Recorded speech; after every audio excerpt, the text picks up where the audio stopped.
Black men, I'm going to put this on us sisters too. We practice color. I think the colorism of black men in the dating world supersedes the colorism of sisters in the dating world. See, we never, you don't hear this conversation. Yes, sir. Yes, sir. So yes, now, sir. what do you mean by that?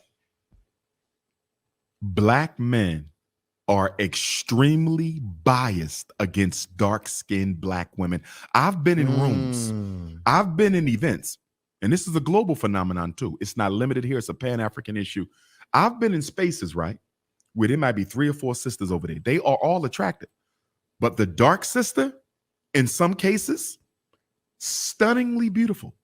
Stunningly beautiful. And the brother would always go to one of the lighter ones just because she was like. I've seen this repeatedly and consistently. I hear young men say they only date light skin. Look at the gangster rap community. Many of our prominent gangster rappers have at least one song where they either condemn dark-skinned women or promote light-skinned women. Jay-Z, he has a song earlier years where he says he only dates the wavy light skin. Yeah. Him being with Beyonce is not an accident. He probably would never consider a dark-skinned woman. I'm not trying to say Mr. Carter is a light-skinned supremacist, but going off of his lyrics, he may definitely qualify for one.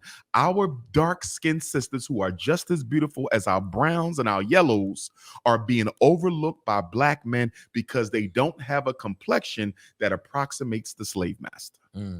That's, and we never really talk about. And it has permeated the black consciousness community.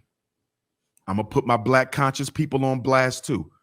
And by black consciousness, I'm loosely referring to all the brothers who claim to be woke in some way or another, including scholars, elders, and youth. If you go through the conscious community, 99% of all the conscious talking heads have women who can pass a brown paper bag test. You're not going to tell me it's a pure coincidence that most of our black scholars, most of our young conscious brothers in the YouTubian world, you can't tell me it's purely a coincidence that 99% of them have women who can pass the brown paper bag test. Our dark-skinned sisters are not in short supply. We are simply overlooking them. And I'll tell you this, and I'll be quiet. For a long time, I said I would only marry a dark-skinned sister because I saw how they got overlooked. And working in the schools, I saw how the chocolate girls were always the last to be approached. So I said, I'm going to marry a chocolate queen and put the chocolate women back on the map. And then I had to sit down one day. And I said, if you do that, you practicing dark skin supremacy. Most people have no idea how to plan a date that builds connection with 100 engaging dating cards, skip the small talk, and get straight to the real conversation. Let's take the dating game to the next level.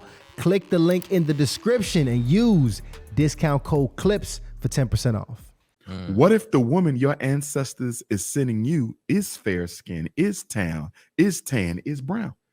You may miss out on the woman you need to complete your mission here on earth because you're now saying that you have a one-track mind that will only date chocolate, but your queen may actually be of another complexion. So I had to check myself because in wanting to defend my chocolate, beautiful African queens, I almost became a chauvinist myself against light-skinned women. And I'm going to put this on black men. We got to stop worshiping skin color and disrespecting and dismissing our chocolate women. So because, this is a really great conversation with you because you're a doctor of clinical psychology, and this thing really does get psychological because when I'm thinking about the women I've dated and even some of, the dark-skinned women that have gotten very vulnerable with me, all of them in their honesty have communicated challenges dealing with men, dealing with just different areas of their lives associated with that part of it. Yes. And do you find that just overall, the darker skinned women are probably dealing with more insecurity or self-worth issues at scale? Yes. The light skin supremacy that our beautiful dark skinned sisters have to put up with is an extra layer of pain they carry. But guess what? Although it is worse than what the extremely pale skinned sisters have to deal with, I would say second to the chocolate sisters' trauma around skin color is the pale skin sisters' trauma around skin color. The super light, bright queens, they also go through a lot of trauma. It's not as much as the dark. I want to be clear about that, but they go through it. I see it in the schools. The light skinned girl with the green eyes, they got to fight every day. Now, the dark skinned one's going to be called ugly African booty scrap, right? Right. But the light skinned one, she getting her face scratched out every day. They bite, you understand? Because they assuming because she's light skinned with hazel eyes, she thinks she better when she may not. So if you exist on either extreme of the color continuum within the African queendom, you suffer. That's true. If you're a tan and a brown, you safe. But if you are super light, bright, super chocolate, you're going to suffer. But without question, the chocolates suffer way more. And I would say this too. It's another one we don't talk about. Our light-skinned brothers, very, very, very light-skinned brothers, suffer. One of my very closest friends I grew up with, he was one of these brothers. And you'll find that a lot of the very, very light-skinned brothers, because of conditioning, how they're treated growing up, a lot of them feel like they got something to prove. You know what? A lot of them feel like they got to be the baddest. I just learned this. They got to be the gangsters. They got to be the thugs. I had my brother D1 up here. D1 is a good brother. Yes, and we asked, yo, why's your hair locked up? He said, I had to get locked up because growing up, this was how I connected to my blackness. People had to know I was black by looking at my hair, my locks. So that was now the blackness is a little bit different from the masculinity, though. Yes, right. That is. So separate them out. That is. But you're saying even in terms of the masculinity, in terms of him being able to assert himself as a man, he felt, or light-skinned brothers can feel, that they are sometimes treated like they ain't got enough swag because they're light-skinned. Absolutely. I just heard this for the first time a couple months ago, and I never heard it before that, but brothers told me that. I never knew that.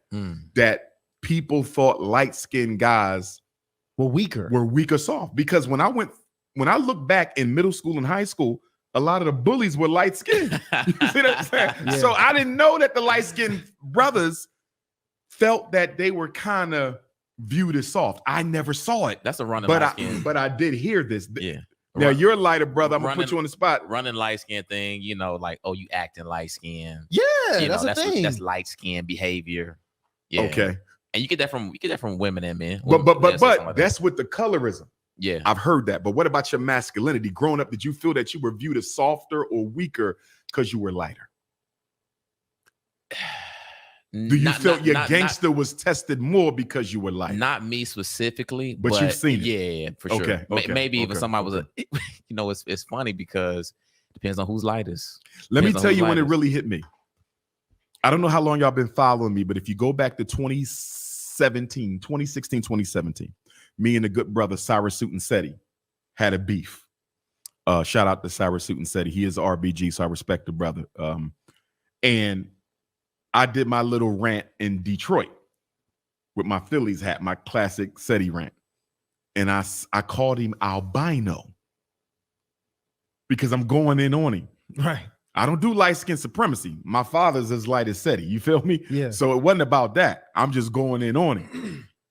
And I started getting hit up by all these light skinned Africans, men, women, elders like Dr. Umar. You got to take that back. You can't say that, because a lot of us struggle. I didn't know. Yeah, you feel me? Yeah. Because there was a light skin privilege in society, I overlooked the fact that although this may count more in the white world, it can be a detriment in the black community. Yeah. You see that? So I had to check myself on that. So shout out to all my light skinned folks and apologies to those I might have offended a couple years ago. That's almost 9 years ago, 17, 18, 19, 21, 2, 3, 7 years ago with the Seti comment about him being albino. So shout out to my light-skinned Africans and my albino Africans.